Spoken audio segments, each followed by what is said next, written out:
नमस्कार दोस्तों, कैसे हैं आप लोग? तो आज मैं डिस्कशन करूँगा एयरसेल टेक के बारे में, क्योंकि एयरसेल टेक के ऊपर मुझे बहुत दिनों से एक वीडियो आपके साथ शेयर करना था, क्योंकि कंपनीज़ के ऊपर अगर मैं वन डे के बेसिस में देखूँ, तो एक स्विंग बेसिस में बहुत शानदार ट्रेड मिला है। दूसरी तरफ मतलब लॉन्ग टर्म व्यू से अगर देखा जाए, तो कंपनी एक बहुत बड़ा धमाका कर सकते हैं। तो इसके पीछे कुछ मेजर रीज़न है, क्योंकि कंपनी वो ही सेक्टर के ऊपर एंटर हो चुके हैं, जो सेक्टर के आज जितना डिमांड है, फ्यूचर में कई गुना ज़्यादा डिमांड बढ़ने वाले हैं। तो एक-एक करके सारे पॉइंट्स मैं दिखाऊँगा, साथ ही साथ मैं कुछ इम्पोर्टेंस अपडेट भी आपके साथ शेयर करूँगा और लास्ट में आपको टेक्निकली चार्ट पैटर्न्स में बताऊँगा, किस तरीके से मैंने इस कंपनी के ऊपर एक स्विंग ट्रेडिंग लेके रखा हूँ। तो चलो, सब कुछ आपको सीखने का मौका मिलेगा इस चैनल के माध्यम से, क्योंकि ये टोटली एजुकेशन चैनल है, तो वीडियो को लास्ट तक देखना और अभी तक चैनल को सब्सक्राइब नहीं किया है तो ज़रूर कर लेना। तो फर्स्ट जिस बारे में बातचीत करूँगा, वो है एयरसेल टेक के ऊपर कुछ इम्पोर्टेंस पॉइंट। जैसे एक आर्टिकल पब्लिश किया गया था और वो भी आर्टिकल बिज़नेस मतलब स्टैंडर्ड के ऊपर पब्लिश किया गया, आप देख सकते हैं। और यहाँ पे क्या बताया गया, फॉक्सकॉन मतलब फॉक्सकॉन एंड एयरसेल टेक दोनों बड़े-बड़े जायंट कंपनी क्या-क्या है, जॉइंट वेंचर किया है, दोनों एक साथ जुड़कर काम करने वाले हैं।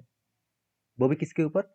सेमीकंडक्टर के ऊपर, जिसका आज मार्केट में सबसे ज़्यादा डिमांडेबल है और इसका प्लांट भी बनाना शुरू हो चुके हैं नोएडा नोएडा मतलब यूपी में। तो उत्तर प्रदेश में जो सेमीकंडक्टर का प्लांट है, वो बनना शुरू हो चुके हैं। तो सोचिए एयरसेल टेक कितना बड़ा एक धमाका करने वाला है, क्योंकि फॉक्सकॉन जैसे बड़े कंपनीज के साथ डील किया है। और दूसरी बात, सेमीकंडक्टर का इंडिया के सिर्फ नहीं, ऑल ओवर वर्ल्ड में सबसे ज़्यादा डिमांडेबल प्रोडक्ट है सेमीकंडक्टर, क्योंकि आप सभी जानते हैं सेमीकंडक्टर के बिना आज घर में जितने सारे इलेक्ट्रॉनिक्स गैजेट अभी यूज़ करते हैं, चाहे आपका फ़ोन हो, चाहे टेलीविज़न हो, चाहे कंप्यूटर हो, चाहे लैपटॉप हो, चाहे आपका मतलब डिजिटल वॉच हो, चाहे गाड़ियाँ हो, चाहे मशीनरीज़ हो, हर जगह पे सेमीकंडक्टर यूज़ किया जाता है। तो सेमीकंडक्टर बहुत ज़्यादा डिमांडेबल है, तो वही सेक्टर के ऊपर एयरसेल टेक यहाँ पे उतर चुके हैं। तो सीधा-सीधा एयरसेल टेक के एक फ़ायदा मिलेगा। दूसरी बात, एयरसेल टेक का जो ग्रोथ है, वो किस तरीके से हो रहा है, चलो वो भी मैं आपके साथ शेयर कर लेता हूँ।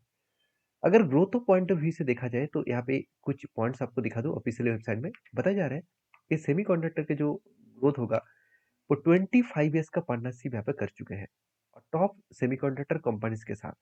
और अभी ये भी बताया जाए कि largest team of engineering and SMEs in the semiconductor industries 2900 plus company partnership कर चुके हैं, six six divided by 10 top OEMs का हिसाब से 10 मिलियन से भी ज्यादा इन्वेस्टमेंट कंपनी करने वाला है इस कैटेगरीज कम मतलब काम के ऊपर।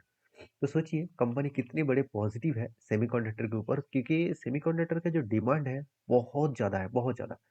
आप सोच भी नहीं सकते, क्योंकि इंडिया में बाहर से सेमीकंडक्टर कंडक्टर को खरीदना है, मतलब खरीद के काम कर रहा है। तो आज जो गाड़ी में शॉर्टेज है, मोबाइल गैजेट में शॉर्टेज है, इलेक्ट्रॉनिक्स प्रोडक्ट में शॉर्टेज है, ये सब एक ही कारण की वजह से, वो है सेमीकंडक्टर।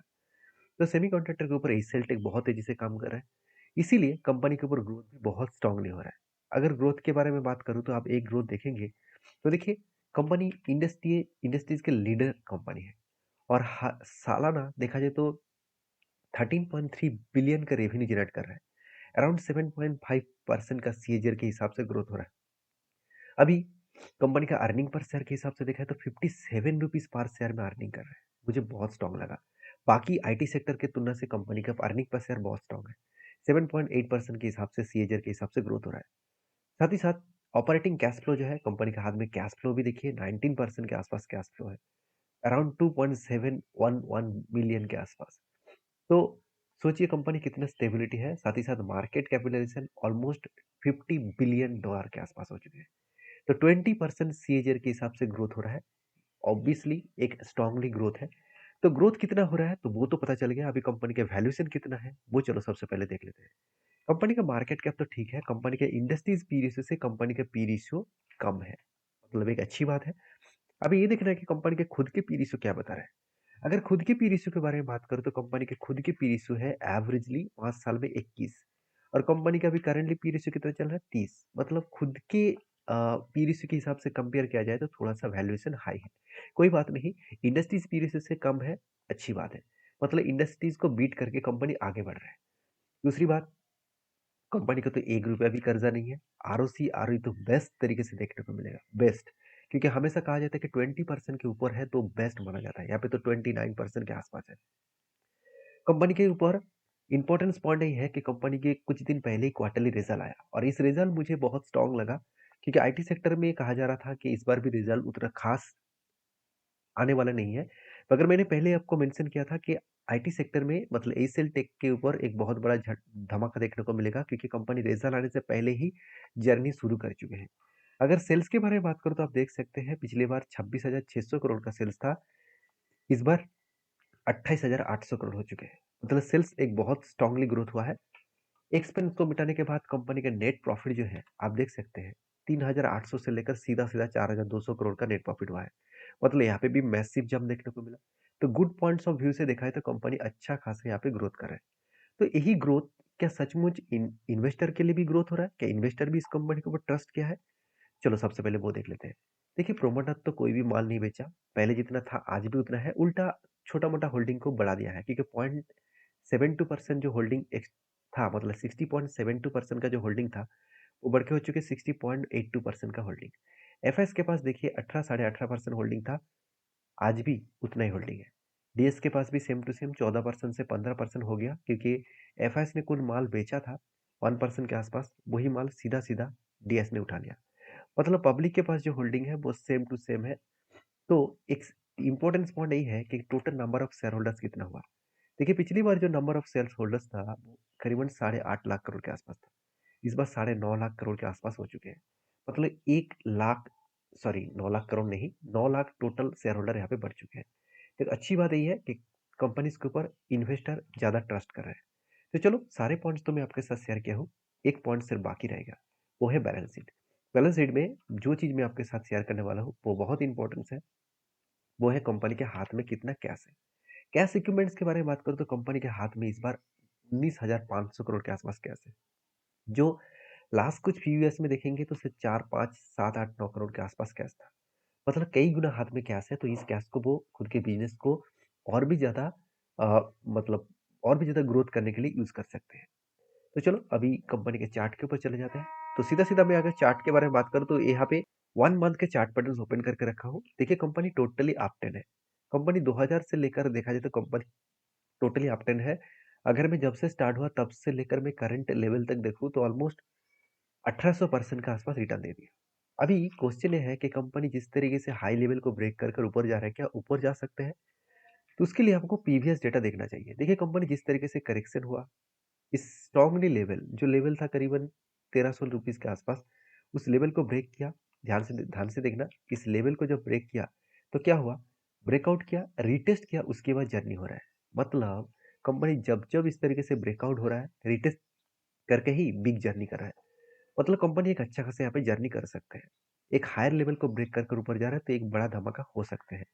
अगर मार्केट में नेगेटिव सेंटिमेंट्स ना आए, जैसे इसराइल और ईरान के साथ युद्ध स्टार्ट होने वाला है, मतलब युद्ध हो रहा है, और साथ ही साथ उस दिशा में देखा है तो रसिया के साथ अभी भी युद्ध खत्म नहीं हुआ, यूक्रेन के साथ। तो सोचिए इस तरीके से नेगेटिव सेंटिमेंट्स मार्केट को दबा सकते हैं। तो आईटी सेक्टर में जिस तरीके से बुल रन देखने को मिला, मुझे लगता है आपका भी टाइम इसमें एक अच्छा खासा धमाका हो सकता है। उसी के बेसिस में मैंने एक ट्रेड लेके रखा हूँ, वो कुछ इस तरीके से पैटर्न्स के बेसिस में मैं सारे पॉइंट्स को यहाँ पे डिलीट करके आपको पूरा सीधा सीधा मैं चार्ट किस तरीके से क्रिएट किया और मैं सारे पॉइंट्स को किस तरीके से एनालिसिस किया वो मैं आपके साथ शेयर किया हूँ। अब ध्यान से इस चार्ट को देखना तो आपको सारे डिटेल्स क्लियर हो जाएगा। तो चार्ट किस तरीके से बने, एक बार मैं चार्ट को आपके साथ ओपन कर लेता हूँ। आप देख सकते हैं यहाँ पे जो पैटर्न्स बना, यहाँ पे एक छोटा सा क्या बना, एक शोल्डर बने, उसके बाद एक बड़ा सा क्या बना, एक हेड बने, उसके बाद छोटा सा शोल्डर। तो इसको कहा जाता है शोल्डर कम हेड कम शोल्डर, और इसको कहा जाता है reversal head and shoulder pattern. तो रिवर्सल हेड एंड शोल्डर जब भी पैटर्न्स दिखे, उसके बाद आप फंडामेंटल्स फाइनेंशियल को चेक करना, कंपनी का अपकमिंग प्रोजेक्ट के बारे में चेक करना। उसके बाद आपको टोटल इस पैटर्न्स के बेसिस में मैं टेल लेता हूँ। मैं किस तरीके से टेल लिया, जो टोटल यहाँ पे हेड का जो रेंज है, टोटल लेंथ है, इस लेंथ को मैंने मार्किंग किया और उसी लेंथ को ऊपर बिठा दिया। तो टोटल मैं एक बार मार्किंग करके आपको दिखा देता हूँ। जैसे आप देख सकते हैं यहाँ पे क्या बना, कुछ इस तरीके से कुछ रेंज बने। टोटल यहाँ पे मार्किंग किया और इस लेवल को मैंने क्या किया, ऊपर बिठा दिया। तो जब इस तरीके से ऊपर बिठाएंगे तो आपको सीधा सीधा एक रेंज मिलेगा। तो एंट्री लेवल मैंने किस तरीके से लिया, ब्रेकआउट होने के बाद ब्रेकआउट कंफर्मेशन भी हुआ, रीटेस्ट किया, उसके बाद देखिए ऊपर जा रहा है। अगर इस हाई लेवल तक 2160 लेवल तक गए तो एक बिग टारगेट अचीव हो सकता है जो करीबन 27% के आसपास है। तो मेरे एक स्विंग ट्रेडिंग भी है, साथ ही साथ एमएल लॉन्ग टर्म जर्नी के लिए भी इस कंपनी के ऊपर कंटिन्यू कर रहा हूँ। तो जब-जब मुझे कुछ इस तरीके से ट्रेड एंड व्यूज़ देखने को मिलता है, तो उसके ऊपर मैं ट्रेड लेता हूँ। तो ये सारे पॉइंट्स मैं आपके साथ इसीलिए शेयर किया हूँ क्योंकि आपको सीखने का मौका मिले। मेरा कोई भी मकसद नहीं है कि आपको बाय सेल का रिकमेंडेशन करूँ।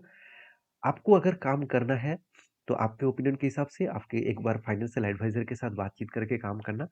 मेरे पॉइंट ऑफ व्यू से सारी चीज़ को सीखना और उसके बाद रिसर्च करके काम करना। तो वीडियो अच्छा लगे तो प्लीज़ लाइक करना, चैनल को सब्सक्राइब भी करना। मिलते हैं नेक्स्ट वीडियो में, तब तक के लिए धन्यवाद।